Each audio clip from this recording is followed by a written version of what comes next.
My name is Drew, and I'm the Aspiring Master. And welcome to the Aspiring Master Presents. This is a show where we talk about the meanings, misunderstandings, and insights about the important words we use and misuse on a daily basis.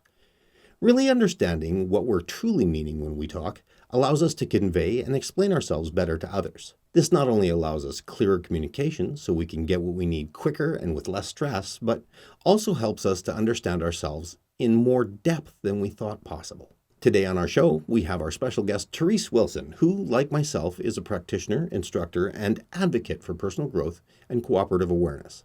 Together, our experience amounts to over 50 years of personal growth study and experience, and we wish to share with you some of the insights and understandings we've discovered along the way that we think can help make all our lives easier and less stressful through a better understanding of what we may be unconsciously saying. Today on the show, we're going to talk about love. So let's get to it. No, no huge topics or anything. No, nothing big. Nothing big. Let's We're just just start off we're just with a talking small about lightly talking about some stuff.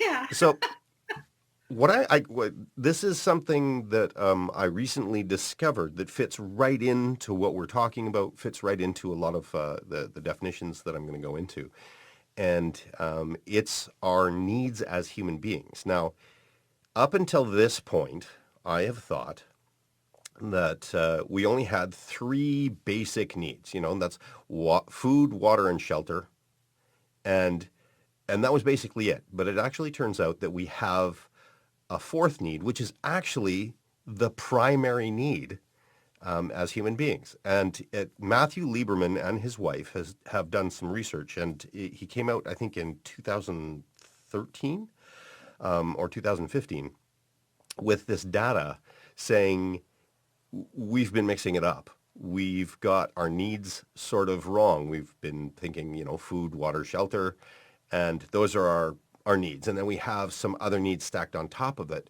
whereas this need is so primal, and it explains a whole bunch of stuff. And I really want to bring it up and talk about it because it is, we are biologically hardwired to have social connection to each other. We are wired that way. Like biologically, if we are accepted socially, whether that's just by one person or by many people, if we are accepted socially, it triggers pleasure centers in our brain. If we are rejected socially, it absolutely triggers pain in our brain. And so when we're talking about that emotional pain that we've all felt, of course it is a physical sensation for us. So now he says in babies, because we rely on somebody else for our food, water, and shelter, this is our main driving need. This is why we cry. This is why we, do all the things that we do as children to get our needs met, because we are connected to somebody or a couple of somebodies to begin with. And then as we grow, this social need takes in, friendships and other acquaintanceships that we go, and is sort of a keystone point to all that we do. So I wanted to sort of bring that up. What are your thoughts? Well, I recently came across a couple of people who live in Japan, and they have, after the tsunami Yeah. in 2000, what is that, 8 now? Anyway, they went around trying to help people. They are both psychologists, and the methods that they found that seemed to help, ultimately the feedback that they got from it was that they didn't feel safe doing it on their own. So they developed their own theory based on Stephen Porges' polyvagal theory. Mm-hmm. And it is exactly what you're talking about. PTSD and a lot of the stresses and stuff in our lives are the result of not paying attention to our need for social connection. And part of that was because we had basic survival instinct mentality that you're talking about. Mm-hmm. And we knew about the reptilian response. We knew about a lot of the responses, but what scientists and I'm seeing reading some of the same things, what scientists are discovering now is that there is a pathway through the vagus nerve that can be opened and activated by certain physical machinations, if you will, movements and stuff, uh, that that helps us reconnect socially, and our social interaction is key to who we are as a humanity now, and our survival, even our mental survival and our physical survival. So I agree completely that our social needs are what are being neglected in this world of individuality now. We're not recognizing that we're all connected, that we really are all one, individuated, hmm to have the further experience. For me, what this opened up, as a person that investigates stuff, I always had a vague notion that we had this kind of need. I just didn't know it was physical. I didn't know that we were biologically driven to it. Being the introvert that I am, because I don't have as many connections as many people that I know. The connections that I do have are very, very strong And connections. I think that's the key. It's not how many, it's how deep, how truly connected we really are.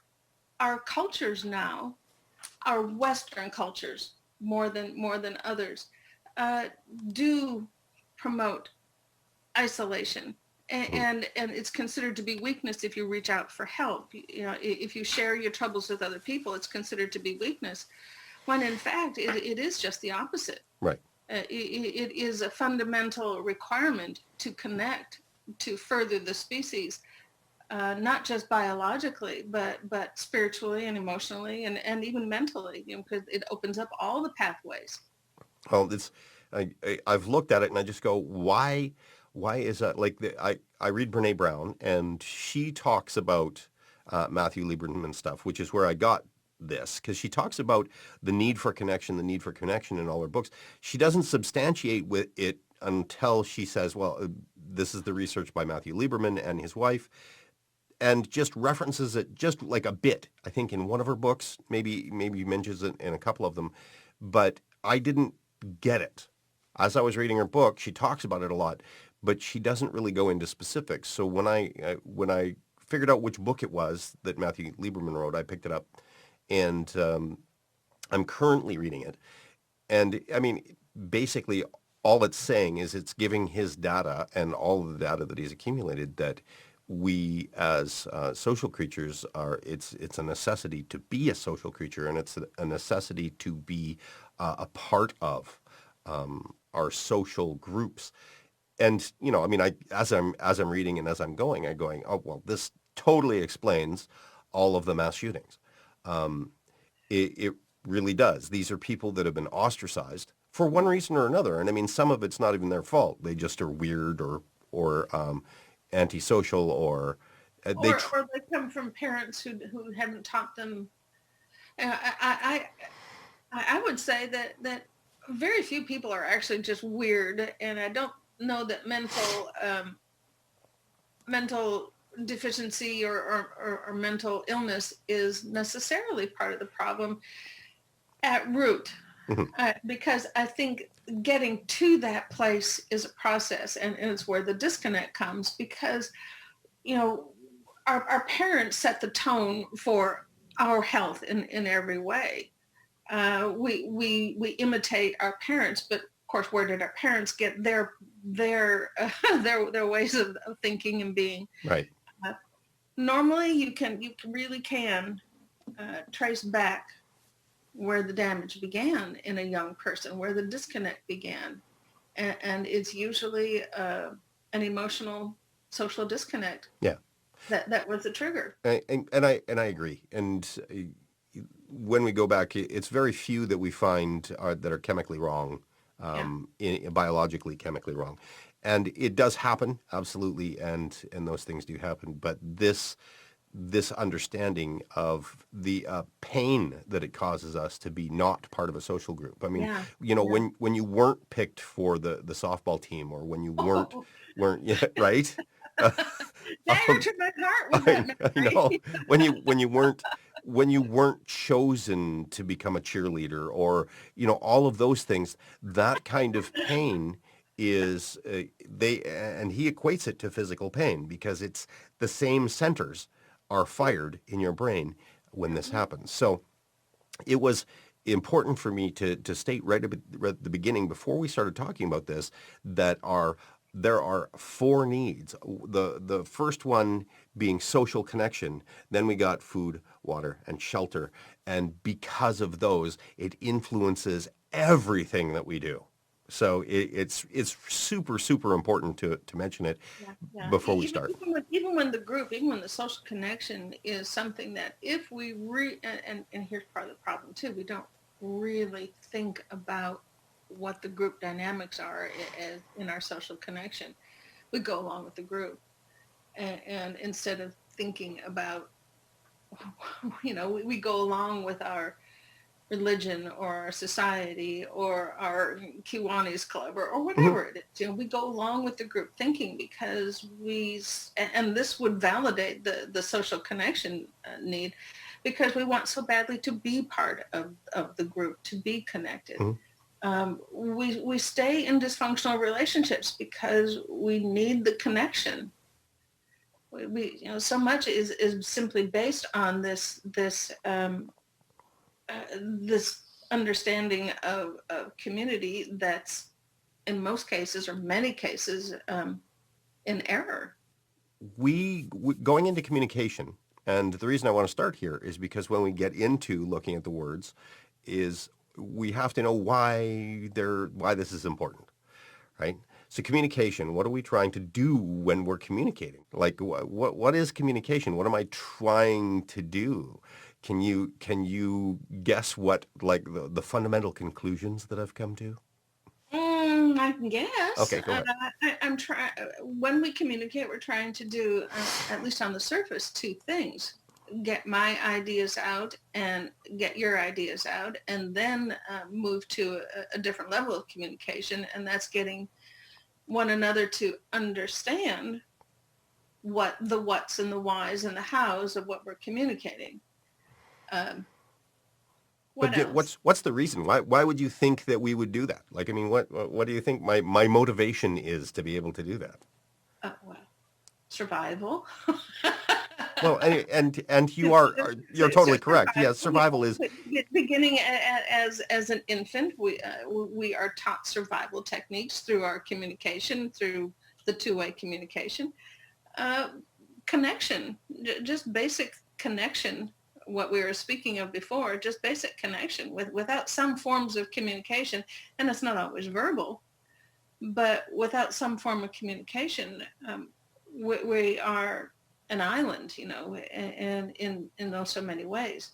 And when I speak of communication being not always verbal, I remember, I love my husband deeply, but after a year, maybe two, after we'd been married, he said, do you still love me? I said, well, of course I love you. Why? He said, you don't touch me in the same way I used to.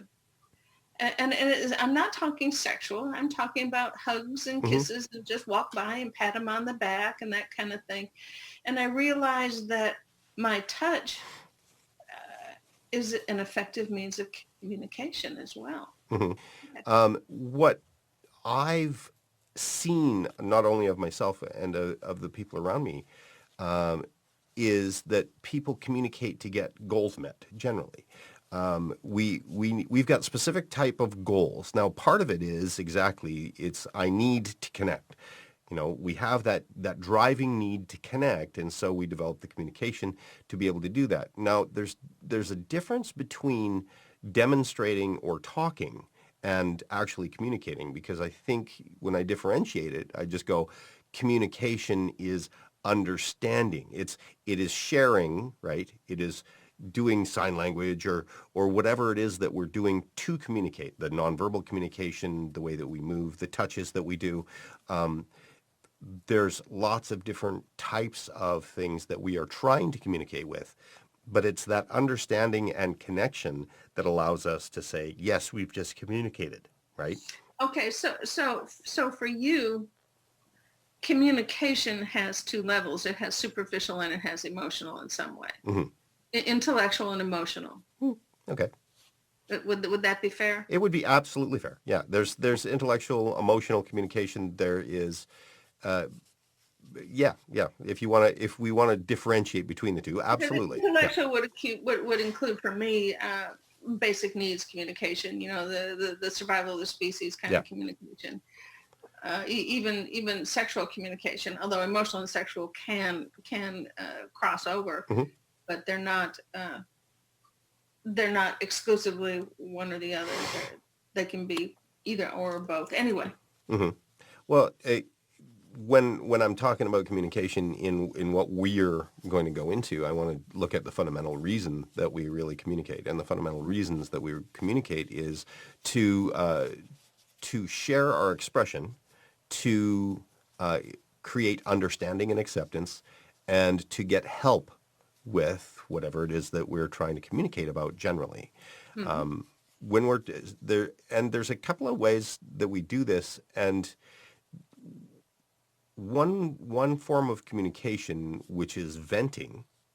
Okay, there's a when we talk, we either are looking for understanding, sharing, acceptance, and ultimately help with our goals. And sometimes we talk or do things to be able to just have somebody else hear us, which it too buys into some of those needs, Yeah, but yeah. is more an expression really than a communication that you need somebody Is it there really, so you if can it blow was off. just, is it really though? If it was just an expression, we'd do it in front of a mirror and that would be enough. Mhm.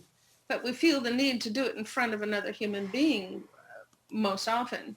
Well, So yeah, I still, yeah, so is it just an expression, or is it just part of that the process. need to connect thing that we Yeah. were just talking Well, and I about? think that I think you're right. I do believe that we are ultimately trying for understanding and acceptance in that, which allows us to move forward. It's like to be received, and to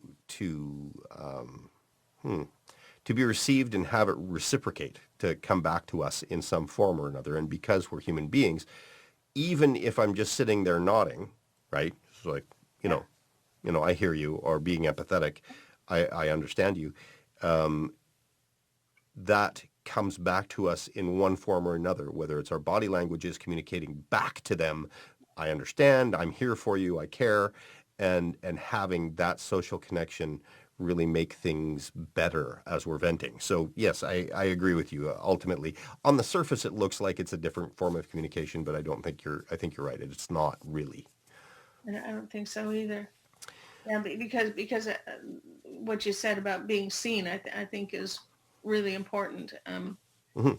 I know from my life going through, I was the oldest of five, the only girl, um, and for whatever reason, I maybe because I from the time I was young, I gave off this aura of independence and not being really needy.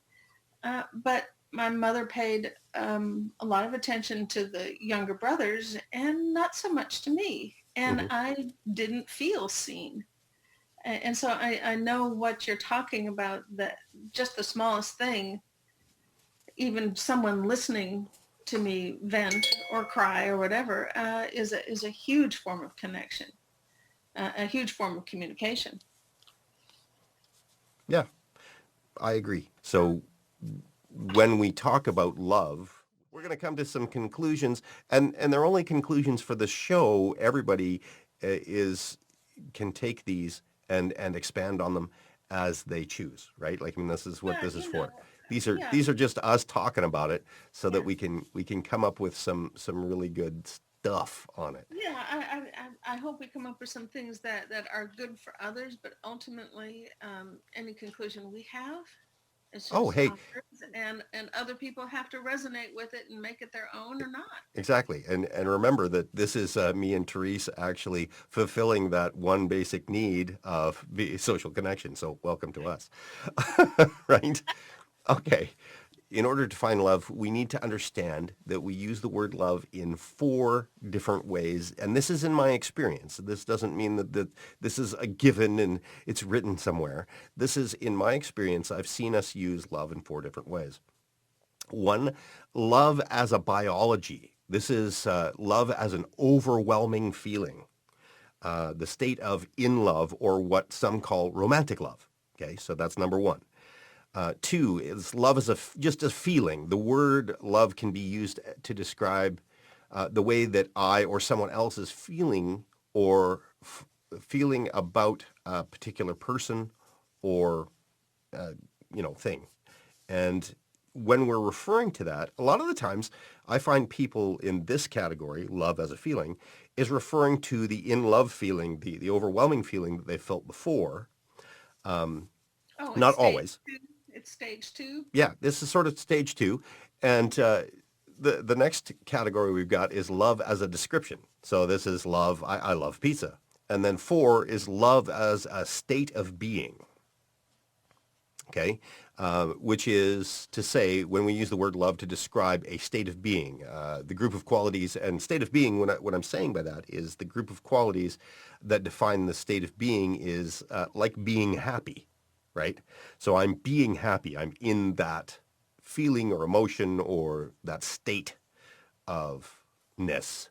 Okay, so when we're talking about love, I kind of separate it down into those 4 categories: love as a biology, love as a feeling, love as a description, and love as a state of being. Mm-hmm. All right. So having said that, let's go into the Merriam-Webster dictionary and see what she has to say about the word love: a strong affection arising out of kinship or personal ties, marital love, maternal love for a child, basically. They're talking about a feeling, right? That feeling of connection that we're talking about. And so here's where it's really important to understand our need to connect, right? So we've got a feeling of need in this situation where we want to connect. So in this definition, we have a need to love in accordance to the Merriam-Webster dictionary. The second part of this definition is, I'm going to go through just the first set of these. Attraction based on sexual desire, affection, tenderness felt by lovers. And of course, that's the in love stage that I was talking about. And then the affection based on admiration, benevolence, or common interests, right? Well, it's still another into the feeling again. Friendship, yeah. Yeah. So 2, a warm attachment, enthusiasm, or devotion. Now, these are all pretty descriptive, and I'm not going to go into all of them, but let's talk about our first one: strong affection for another rising out of kinship and personal ties. So love as a feeling. I think we should talk about in love first, personally. Romantic love. If we talk about in love, and I'm going to maybe jump ahead of you here, but we're talking about relationships. Mm-hmm. And when we talk about love in general, for me, it's all about relationship, but not necessarily the romantic relationship. So we can get past that, because you're right. The biology is the biology, and you keep going to the basic needs. Basic needs are food, shelter, whatever, but I might include reproduction. Mm-hmm. Survival of the species reproductively is what I've often seen put on there. No, I hear you. And that's not something that I've put a lot of brain power into, because I'm talking about this in a different way. But we do have to Yeah, but you were really saying take the into basic account. needs, which Absolutely, is intelligence. absolutely, we do. No, I totally agree. So the biology kicks in as an adult, and let's put it in. Sometimes it's in a healthy relationship. Sometimes it's not. Sometimes it's just a biological imperative. But and I think this idea, in fact, I know this idea, a romantic love is a modern invention, if you will. It's It's something that's been created by the media and manufacturers and business to for a lot of reasons that had nothing to do with true love. Sell the Valentine's cards, sell the chocolates, sell the Well, whatever. yeah, and it may well be that they're really exploiting our biology, right? Yeah, and that's exactly what they're doing, because romantic love was, people didn't marry for, they hopefully liked each other and everything, but primarily it wasn't romantic love. well, I It mean, was primarily it was survival, really, right? yeah, I like you well enough, and and and they really do grow to love each other and that kind of thing in ways that we might never understand now, um, because there's no romance involved. Well, and that's not to say that there wasn't, right? Like we Yeah, have to differentiate here. I'm sure that people fell in love, um, like but it didn't biologically. necessarily, biologics were, can this is very, I'm reading a book about one of the United States uh, ex-president or presidents, Lyndon Johnson, and it described the hill country of Texas back in even the 1920s. It was so cut off, and the woman, well, she was chosen in a lot of times because she was physically able to carry the water 5 times a day from the creek and do XYZ, and have the babies and do everything. So it was uh, a very different picture of what they were looking for in a spouse. Well, I mean, and we go back to the early camps that they were doing for the gold rush and all of that Mhm. stuff, and that marriage was a contract Sure. for a woman to come on and do those chores and to Well, be this for the guy, right? marriage was a contract anyway. Yeah, A woman was being bought. yeah, of course. This was not. This was definitely pre-women's rights era. you know, Even in the United States, our Constitution had males able to vote, and even male slaves were half a vote, Hmm. but females of any Not at all. Yeah, persuasion were nothing. So we were property. yeah, you were a commodity.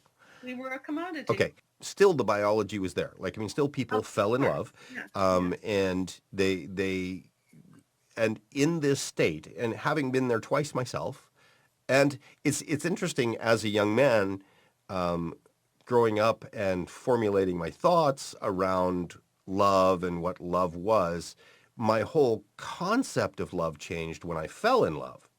Right now, the only reason that has, and I'm going to kind of bring up Helen Fisher here, who is a research scientist that researches love and the brain and what being in love or being in romantic love, as they call it now, uh, does to the brain, and that it's like you're being hopped up. It actually stimulates the same centers as being hopped up on a major drug, and the the thing is you're in that state for a very long period of time.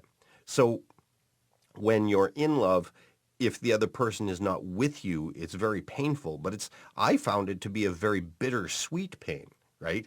It hurt, but it hurt in a really good way. Um, It's so bad. right? Come on, music. Exactly. It's so being in love is an overwhelming biological feeling that is so incredibly strong. And now having fallen in love the first time and then walked into love the second time, and I'm saying that because I was conscious the second time I was doing it, right? The first time I was doing it, I was just like, whoa, this is insane, right? And going into it, and then of course what the biology does to you in that point is said, okay, we've got to make this permanent, so we got to get married, and we've got to get on with propagating the species because that's the push to it. Um, and what happened is my first initial relationship, following that instinct, what I called at the time just love, right? I'm totally feeling it all the time. Um, was actually a biological thing that was going on, and it wasn't really the idea of love that we're going to eventually define in this, but it is certainly an overwhelming feeling biologically. I mean, you've been in love, I'm assuming. Yeah, and we've discussed before. After 47 years, there are still times, fairly frequently, where, and just thinking about it, where I get that same feeling, that glow from the heart outwards. Uh, Sometimes I'll see him walking across the room in a certain way, and I just go, "Oh my God, I'm so in love with you." So it doesn't have to go away, but it is tempered with, doggone, I just like this guy.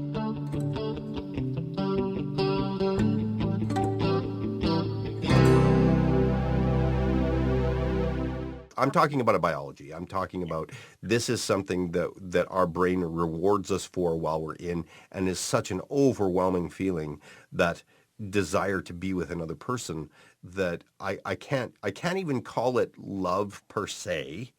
Okay, I can call it overwhelming attraction, and that's a feeling that we use to describe love a lot, and I think that it can be misleading because we're talking about something that is more biological than it is sort of grounded, I guess, would be my best way of putting it. So the second way that we talk about love, I'm moving on from that to, is love as a feeling. And the word love can be used to describe the way I or someone else is feeling about or for a particular person, right? So it's, I love you. Now, when we're in romantic love, when we say I love you, we are encompassing that huge feeling. Now, to a lesser degree, and I say this only to a lesser degree because it's more grounded. When I say that to my wife now, and I said, "Oh, I love you," I'm describing that that feeling of connection that she and I have in any given moment. Like, I mean, in the next moment, I might not, I might not like her, right? But My mother made that distinction a long time too. She'd look at us kids and go, "Right now, I love you, but I sure don't like you. exactly, and well, actually, what to I don't like what you did." yeah, exactly. I don't like your behavior, Yeah. but and that there's a differentiation there too. When I'm defining love as a feeling, I'm just saying, I'm feeling that warm, fuzzy, wonderful, close, neat feeling towards you or my friend or something like that. So when I'm describing love as a feeling, I'm saying, yeah, I'm when I'm using the word love, I'm describing that feeling, right? Mm-hmm. Okay. Okay.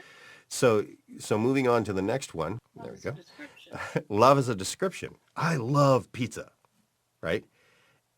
What we're saying there, using the word love for, is a strong liking, a pleasure sensation. We're talking about the pleasure sensation that we get when we eat that. It hits our pleasure centers of our brain, or and kind of sparks that. Oh, this tastes good, you know, or oh, this is a really good feeling. I love the feel of velvet. Do you know what I'm So, saying? so it's a response to a physical sensation of some kind. Yeah, basically. It's love as a feeling still, but it's in response to a physical sensation that sort of brings up. Okay. So when we use the word love in those instances, right? So whether it's to describe a person, I love that person, which is a little bit more of a deeper feeling than we would use to describe I love pizza, right? Hopefully. They're both describing a pleasure sensation. I think one's different than the other. I think we can Yeah. differentiate between the two. Yeah, because the human being can respond in turn. Right. Uh, yes.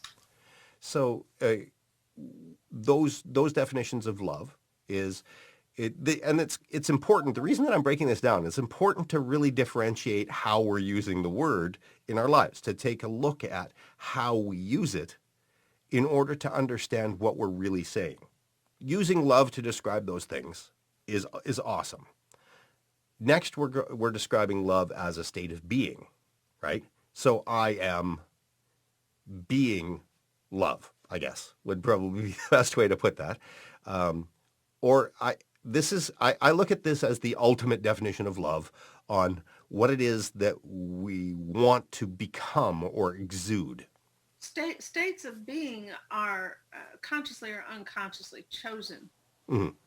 and I think that's that's the thing that might not be understood by everyone, because we can choose to be love even in the middle of unloving situations. Mhm.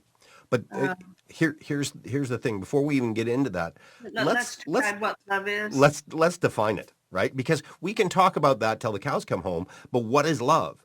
And I think that my definition of love in this instance. So this would be my ultimate definition of the word love, right? What you like that, eh?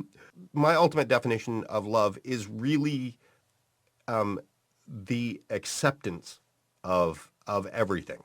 And when we talk about acceptance, and when I define, because we have to define acceptance now. Okay, what does that mean? That means that non-judgmentally, just allowing everything to be what it is, without the desire or need to change it. Okay. No, wait. Let me redefine that. Without the need to change it.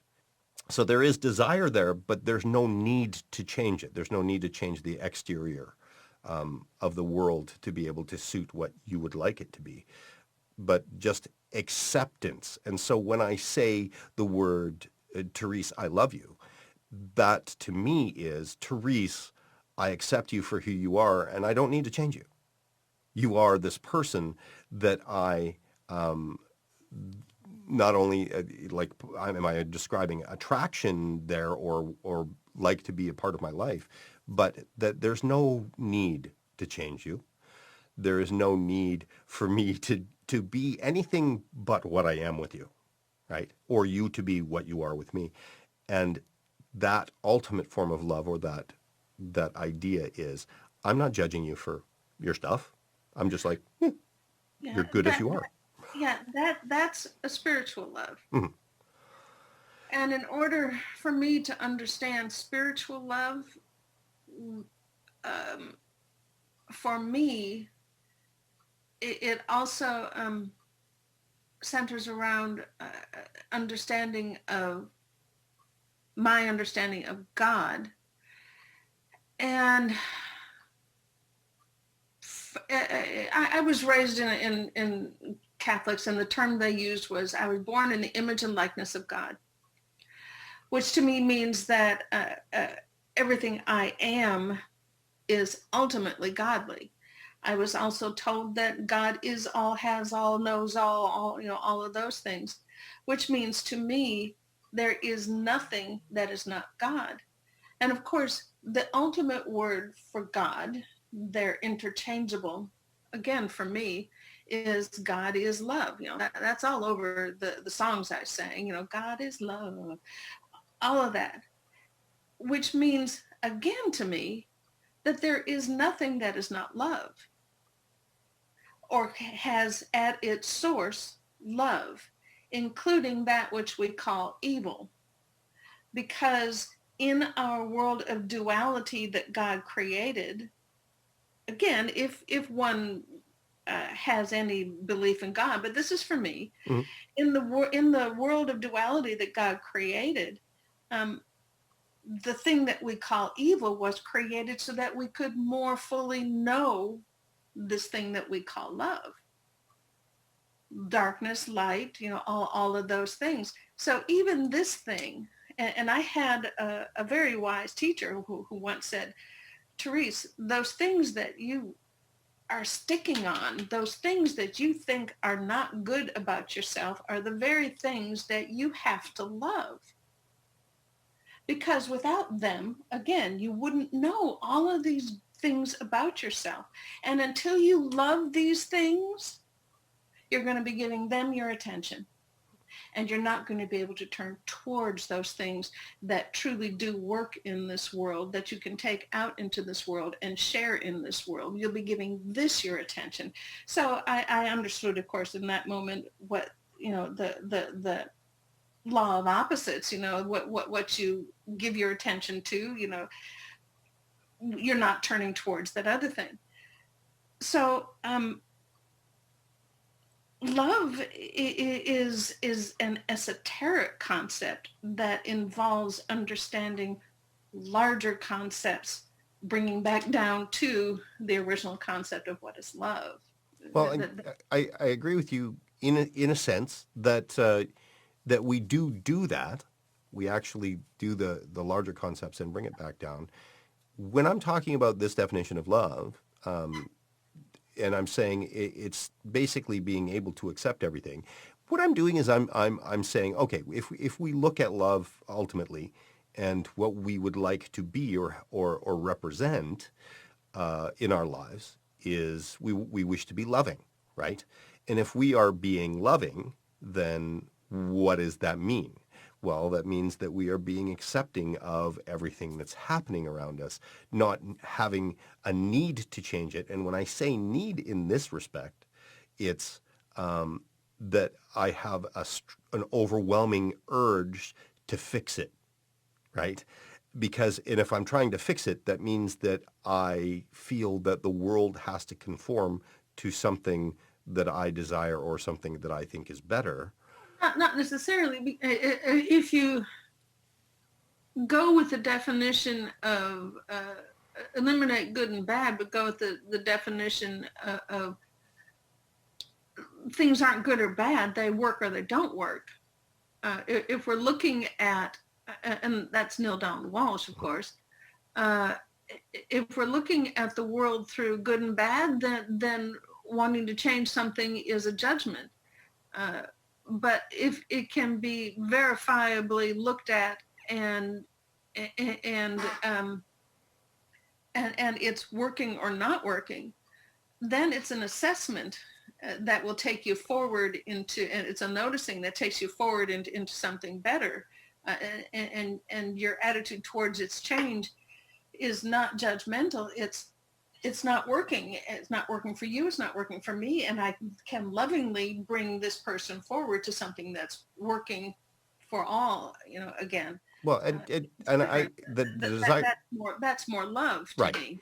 Well, the desire for change can be certainly when we're looking at the ultimate definition of love that I'm talking about. The desire for change can very much be an expression of love. Well, an expression of the person. And if we look at the ultimate definition of the acceptance of all there is, without Mm-hmm. judgment, okay, Right. if we look at the ultimate definition of that, we all come from that no matter what, right? Like when we're looking at it, you can say, do I come from a place of non-judgment, or actually in this case, I would say non-condemnation, because we all judge based on whatever that we're looking Some at. condemnation, well, okay, you can desire change Hmm.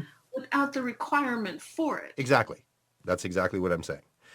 So that would be for me an ultimate state of lovingness. I'm coming from love because I don't need to change it, but I come from like there's no need or overriding desire to change it, but there is a place of I accept this as it is and understand that if we as a human being, or if I as a human being, or us as a humanity wish to move forward to say, like we're looking at a place called peace, right? Which everybody is kind of after at this point. If we're looking for peace, I can say we're not in that space that we say that we want to get to.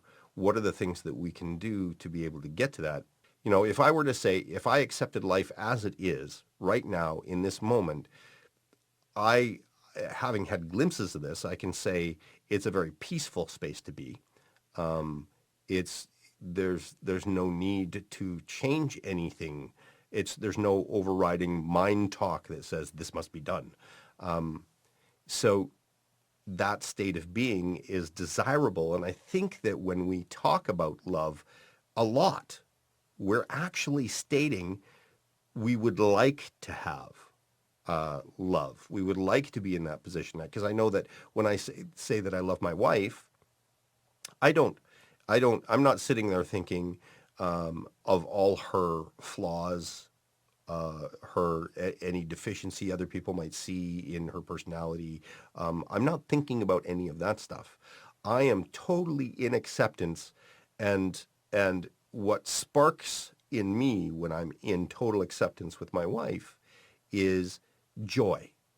Immediately is this sense of joy in me. And then from that, it goes into another stage of gratitude, which is the expression of joy, right? So when I look at love in the way that I talk about it, when I say I love somebody or something, it is exactly that. When I'm in that state of being, I accept them for who they are. It's like your best friend that you grew up with. And it doesn't even matter because you can see people do this with my friend is a massive raging alcoholic. There are a whole bunch of stuff that we can look at as wrong with their friend, but they're still loyal. They still love this person because they connect with them on a non-judgmental level, or uh, how that works. So that expression of love, I think, is really the way that I use love mostly in my life. Yeah. Yeah, this is all I have to say about that. Now that we've sort of defined sort of those four sections of love, let's move on to what do we get love mistaken with, right? How do we really use love in our life? Because I remember growing up and being the aware little guy that I was, saw how the hypocrisy of what people were doing right away. And part of it was because it was aimed at me. Um, right? Sorry. So my mom would say, I love you, as she was hitting me upside the head. And I, I couldn't, I didn't grasp that because as a child, I understood the really love fundamentally on a level, better than I did people around me. So, and I'm not trying to lift myself up. I'm just trying to state a fact, right? I get what you're saying. Yeah, a fact was I just went, love is this inclusive, non-judgmental. It's not the way that I defined it, but it was the way I felt it at the time. And here I see people doing exactly that. I love you as I'm smacking you upside the head. So Physically, verbally, yeah. verbally, yeah, whatever it Emotionally. was, and I just go, okay, this doesn't make any sense. You guys are talking about love in the sense of this wonderful feeling, yet you, in the name of it, or in with it as an excuse, you are actually expressing, you're saying something else. So there was a lot of mixed communication with how we expressed and received what we called love. And so to me, it's like, no, no, no. You don't do this because you love me. And here's the association, right? The, you're not smacking me upside the head because you love me. That has nothing to do with it. So whether it was I ran out in the middle of the street, not looking, right? And my mom grabbed me and says, dang it, and smacks me upside the head. Blah, blah, blah, blah, I'm doing this because I love you, right? That connection, as a little boy didn't work. It's like, no, you're not doing No, this it's because you love yeah, me. yeah. She did that because, and parents do that because they emulate the person who taught them about love, rightly or wrongly. Well, but here's where I think that they get confused. Lots of people talk about love when they talk about whether it's disciplining their child, or not wanting their child to go away. And they talk about love, like helicopter parents will talk about love protecting their child. And I think that we get confused. I think these people are getting confused of fear with love. And they're equating their of being afraid to loving this person as opposed to they're being afraid to a state of It comes from lack, actually. When we go into the root of why they're using fear as love, because this is really important. Because fear forms attachment. Right. And the attachment is, I would And they not be the same or survive without you. yeah, and they want you to think that you cannot survive without them. Right.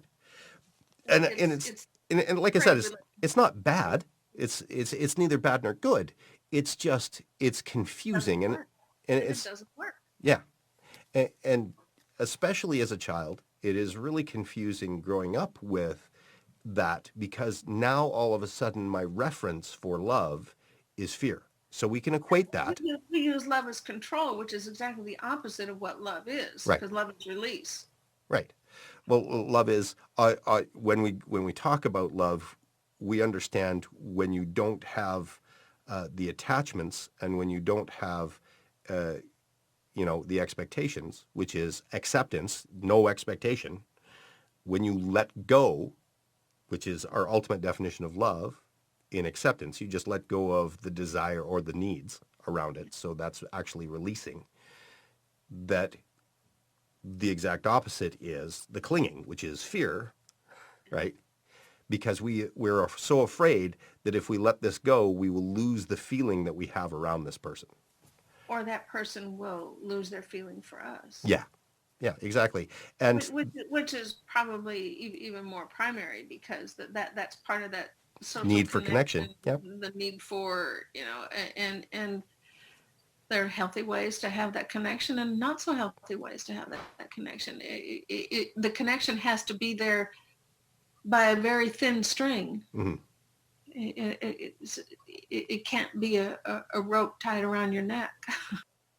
Here I was talking about initially that we get love confused with fear, right? And that's I think the biggest one. I think Yeah, and we that's what it's that fear that turns things into the trade relationship that's been referred to in books.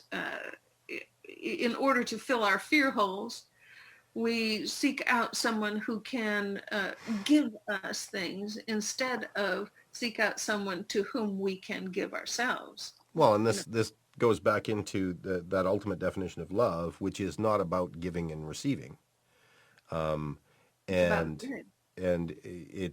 it's just about accepting, and and I think that we should add being full because when you're full, there's no need, right? Yeah. So we get confused with love and fear, but here's another one. We get confused with love and like because I hear people talk about it all the time, especially about past relationships. Oh, I fell out of love with him. And to the best of my knowledge, when I love somebody, which is ultimately accept them, I never stop accepting them, right? I never stop that sensation that comes with that never stops. So when I hear somebody say I fall out of love with you, and I say, nah, yeah, fell out of like with them, right? Yeah. And so I want to define like just in this instance. It's like I go to Merriam-Webster, that wonderful reference tool, and like is to feel attraction towards or pleasure in, to wish to have, or to be similar to. And I think that those definitions actually describe what we call love on our regular use basis Yeah. is I like it, right? And what we're actually saying when I say, "Oh, I love this dessert," is I really like it a lot. It brings me pleasure. I like it. I like it a lot more than others. Exactly. So we're not really we're using love instead of like, and I think that we're using it far more than we suspect to describe. Because when I say I fall out of love with somebody, it's like no, they no longer please me. And if it's pleasure that you were after on the level of this, you were after like, because like is a pleasurable sensation. If it's similar to me, right? If it's like me, then I like it. I think it is very much a like thing. And even in relationships, I think we miss out on the differentiation between the two because we go, oh, I love you, right? We're describing that wonderful little feeling. But a lot of the times we're actually saying, I like you. You please me. Um, and I make it a point, actually, in this understanding, to talk to my wife every single day and tell her how much I like her. And we tell each other we like each other probably 10 to 12 times a day on average. Us too, like, love, thank you, gratitude. Hmm. Gratitude is huge, is a huge, what would you call it?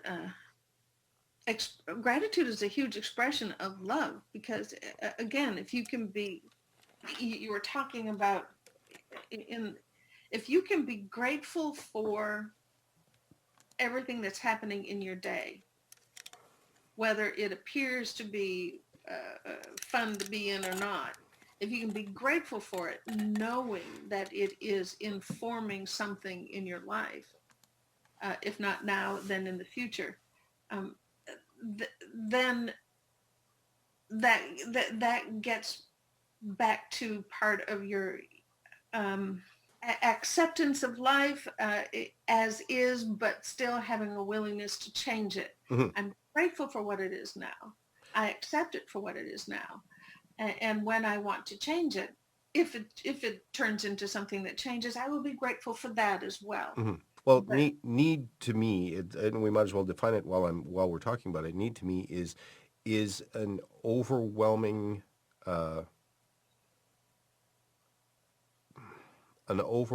desire to change the world around you to suit you. Okay, to make you feel better. And need generally comes from dysfunction, which you know, means that I am flawed and I need to fill this flaw. So it comes on as a strong urge to do. And it comes from and we'll go into this. It comes from a do be have paradigm. it says do be. And Yeah. so when I'm talking about need, I need to do so that I have that I can be. And so need arises from that. If you come from the opposite direction, if you be something, right? So say I'm being love, then it goes from the other thing. Then I do loving things, and I have or I Yeah, have loving, right? yeah, when you declare your state of being, Hmm. the opportunity to do it appears, Right. and then you have that thing that you are being. Right. Therese, I want to thank you for coming on my show. This has been The Aspiring Master. I'm Drew, and I want to thank Therese Wilson, who is a great, great friend, to come out and talk to me about love today. We're going to be talking a lot more in the future, and just stay tuned.